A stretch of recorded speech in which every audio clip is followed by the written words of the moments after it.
You. The son of a Hollywood producer accused of dumping the partial remains of his wife in an Encino dumpster appeared in court today, shirtless and wearing a self-harm vest. Sam Haskell is charged with 3 counts of murder in connection with the death of his wife and her parents, whose bodies have not yet been found. KTLA 5's Rachel Menitoff joins us live in Encino with the latest on the case. Hi, Rachel. Hi, Court. Hi, Cher. A judge postponed today's arraignment until January 12th at the request of Haskell's new attorney.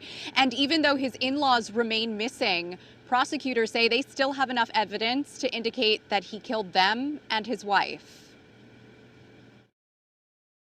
Mr. Haskell, you have a constitutional and statutory right to a speedy arraignment. 35-year-old Samuel Haskell was photographed for the first time inside a Los Angeles courtroom, shirtless, in a protective self-harm vest from the waist down, standing near his attorney behind a glass sheet. Mr. Haskell, you are ordered to appear, sir. His arraignment was postponed for a second time, something that KTLA legal analyst Allison Treasel says is not uncommon.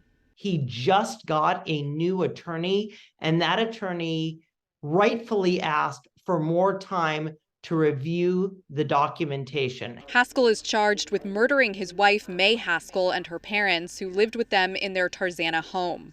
Prosecutors believe he tossed dismembered body parts into an Encino trash bin where human remains believed to be of his wife were later discovered, and allege that he hired day laborers to discard of trash bags containing other body parts.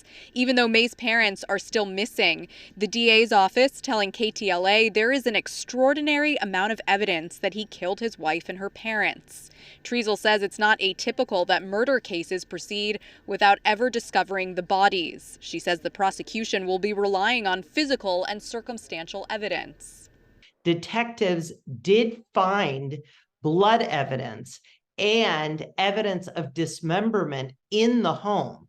And if they have enough of a sample to collect that blood and it matches one of the in-laws, that's a very strong indication that they were murdered in that home. Retired FBI agent Bobby Chacon says that Haskell's appearance in court Friday, most notably that self-harm prevention vest that he's wearing, may indicate that he's on suicide watch. I think it indicates to me that the court is interested more in making sure that they have a psychological profile of this person, an examination of this person, that they're competent to represent, even with their counsel, to stand up in court and to understand what's going on.